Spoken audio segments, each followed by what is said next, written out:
नमस्कार। देश प्रदेश व दुनिया की तमाम बड़ी खबरों में आपका स्वागत है। आइए एक नजर डालते हैं आज की मुख्य हेडलाइंस पर। बड़ी खबरों में आज हम आपको बताएंगे, दिल्ली में 27 साल बाद भाजपा सरकार, दिल्ली सचिवालय को भी किया सील। हरियाणवी डांसर सपना ने ससुराल वालों पर लगाया मारपीट का आरोप। हरियाणा में विधानसभा चुनाव लड़ चुके कांग्रेस नेता ने चौंकाया। 1 करोड़ बीमा हड़पने के लिए युवक को दिखाया मरा हुआ।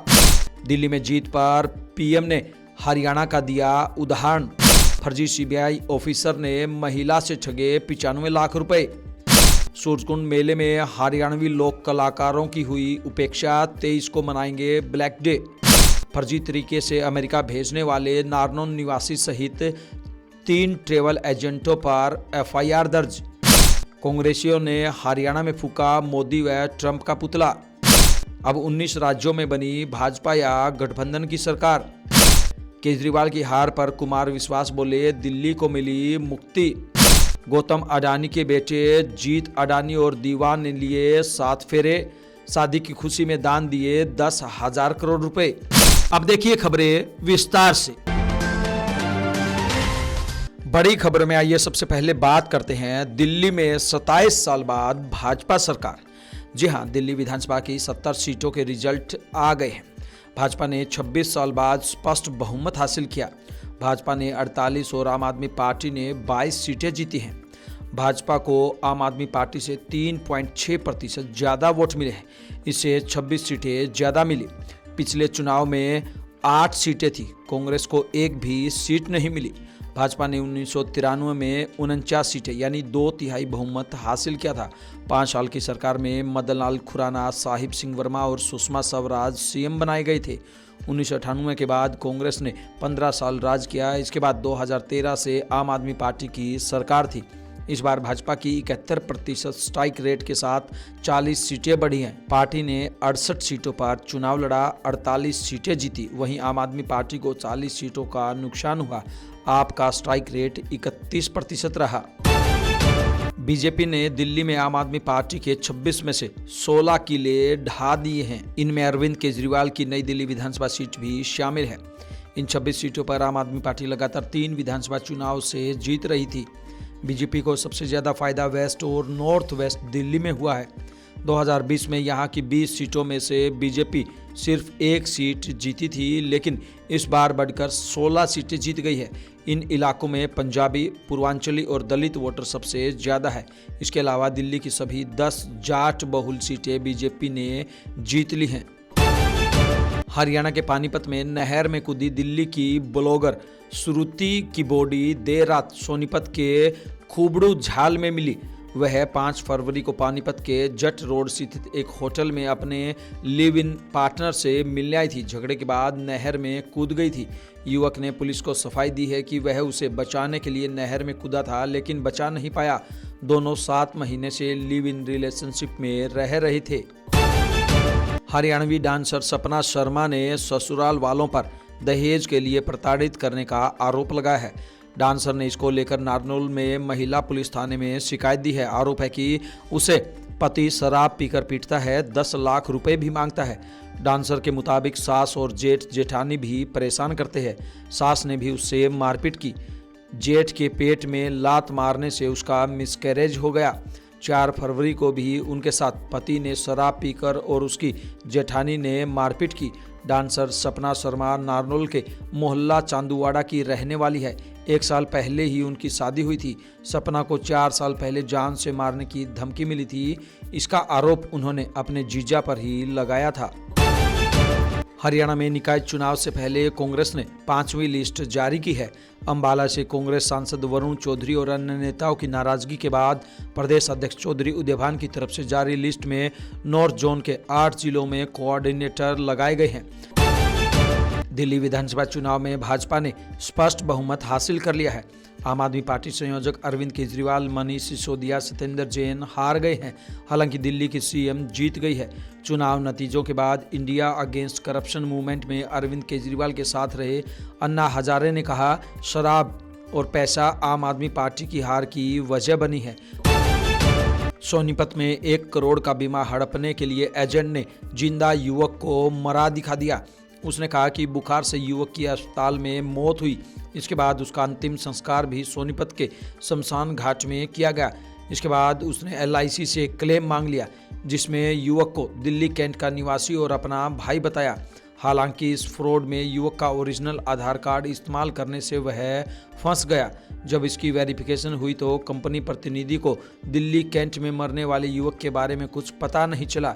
इसके बाद आधार कार्ड नंबर से युवक का एड्रेस निकलवाया गया और प्रतिनिधि सोनीपत पहुंचा तो युवक जिंदा मिला, जिसके बाद युवक ने भी पुलिस को शिकायत देकर कार्रवाई की मांग की है।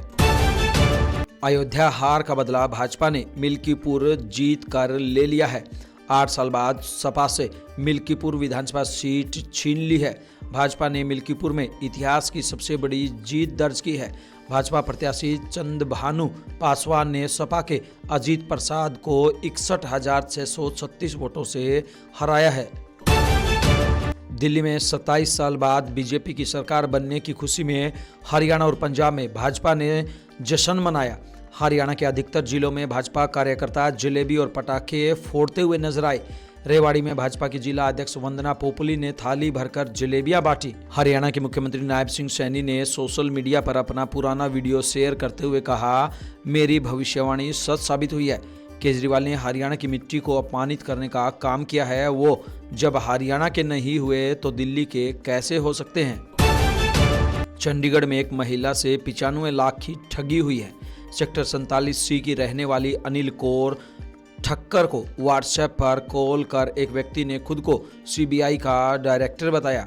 आरोपी ने महिला को बताया कि उनके पति का आधार कार्ड मनी लॉन्ड्रिंग के एक मामले में इस्तेमाल किया गया है। इसके बाद ठगों ने एक और व्यक्ति से बात करवाई, जिसने खुद को CBI का अधिकारी बताया।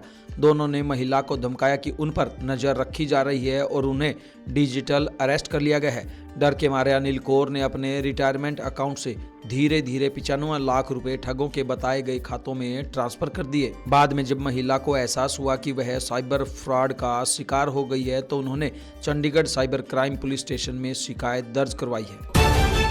रोहतक में हरियाणा लोक कलाकार संगठन के प्रदेशाध्यक्ष प्रदीप बहमणी ने सरकार पर आरोप लगाया कि हरियाणवी लोक कलाकारों को सूरजकुंड मेले में नहीं बुलाया गया। जिन लोगों को ऑफर किया गया उनका बजट भी पिछले वर्ष से काफी कम कर दिया है, जिससे कलाकारों ने काम करने से इनकार कर दिया। उनका कहना है कि बाहरी कलाकारों को मोटा पैसा देकर बुलाया जा रहा है। हरियाणा सरकार लोक कलाकारों को खत्म करने का प्रयास कर रही है। उन्होंने चेतावनी देते हुए कहा कि अगर सरकार ने लोक कलाकारों का बजट बढ़ाकर उन्हें सूरजकुंड मेले में नहीं बुलाया तो 23 फरवरी को पूरे हरियाणा में करीब 150 कलाकार ब्लैक डे मनाएंगे। हिसार के युवक को लाखों रुपए लेकर फर्जी तरीके से अमेरिका भेजने के मामले में 3 ट्रैवल एजेंटों पर सदर थाना पुलिस ने FIR दर्ज की है। पुलिस ने खड़ निवासी अक्षय की शिकायत पर ट्रैवल एजेंट गांव शामलो, जिला जींद निवासी दीपक मलिक, जींद निवासी रजत मोर, नारनौंद के गांव पेटवाड़ निवासी मुनीष शर्मा के खिलाफ केस दर्ज कर कार्रवाई शुरू कर दी है। रोहतक में भाजपा के प्रदेश महामंत्री सुरेंद्र पुनिया ने कहा कि अनिल विज नाराज नहीं है। प्रदेश प्रभारी के साथ मीटिंग के बाद अनिल विज ने खुद कहा है कि कोई नाराजगी नहीं है। वैसे भी इतनी बड़ी पार्टी में छोटी मोटी बातें हो जाती हैं। सुरेंद्र पुनिया रोहतक में निकाय चुनाव को लेकर भाजपा कोर कमेटी की बैठक में पहुंचे थे। सुरेंद्र पुनिया ने कोर कमेटी से चर्चा करने के बाद मेयर व पार्षदों के लिए पैनल तैयार किया, जिसे आज होने वाली भाजपा की प्रदेश कोर कमेटी के सामने रखा जाएगा। हरियाणा के अलग अलग जिलों में कांग्रेसी नेताओं ने अमेरिका से भारतीयों को बेड़ियों में बांधकर लाने को लेकर सरकार के खिलाफ प्रदर्शन किया।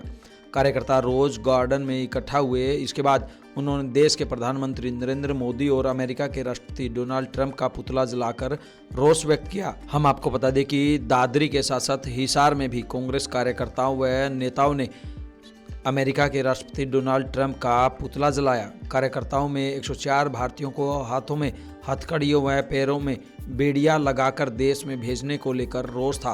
कांग्रेस वर्करों ने इस दौरान भाजपा सरकार के खिलाफ भी नारेबाजी की।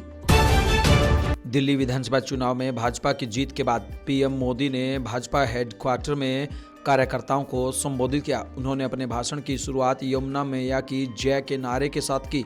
उन्होंने कहा, आज दिल्ली में दिल्ली के लोगों में एक उत्साह भी है और सुकून भी है। ऊंचा विजय का है सुकून, दिल्ली को आप दाह से मुक्त कराने का है। आपने दिल खोलकर प्यार दिया, मैं दिल्ली वालों को नमन करता हूं। दिल्ली चुनाव में जीत के बाद बीजेपी का कद लगातार बढ़ता जा रहा है। इतना ही नहीं, नरेंद्र मोदी का कद भी लगातार बढ़ रहा है। मोदी के तीसरे टर्म में 8 राज्यों में चुनाव हुए, एनडीए 6 में जीती, दिल्ली में 26 साल बाद वापसी हुई है। वहीं अब 19 राज्यों में भाजपा या गठबंधन की सरकार बन गई है। दिल्ली विधानसभा चुनाव में आम आदमी पार्टी की हार पर कवि कुमार विश्वास ने तंज कसा है।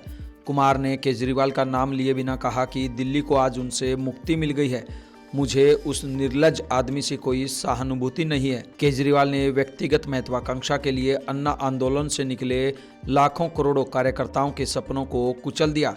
उसने आम आदमी पार्टी कार्यकर्ताओं का इस्तेमाल अपनी निजी महत्वाकांक्षाओं के लिए किया है। कुमार विश्वास ने बताया कि जब मेरी पत्नी ने मनीष सिसोदिया के हारने की खबर सुनी तो वे रोने लगी, क्योंकि मनीष ने उनसे कहा था कि अभी तो ताकत है। तब मेरी पत्नी ने मनीष से कहा था कि ताकत हमेशा नहीं रहती।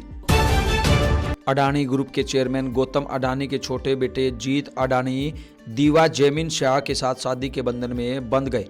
इस मौके पर गौतम अडानी ने 10,000 करोड़ के दान का ऐलान किया। जीत और दीवा की सगाई मार्च 2023 में हुई थी। दीवा का परिवार सूरत में हीरा कारोबार से जुड़ा हुआ है। गौतम अडानी ने शादी की तस्वीरें एक्स पर शेयर की। उन्होंने लिखा, परमपिता परमेश्वर के आशीर्वाद से जीत और दीवा आज विवाह के पवित्र बंधन में बंध गए हैं। यह विचार आज अहमदाबाद में प्रियजनों के बीच पारंपरिक रीति रिवाजों और शुभ मंगल भाव के साथ संपन्न हुआ। इन तमाम खबरों को लेकर आपकी क्या कुछ राय है, आपकी क्या कुछ प्रतिक्रिया है, आप हमें कमेंट बॉक्स के माध्यम से जरूर बताएं। ब्यूरो रिपोर्ट, बिंदास हरियाणा।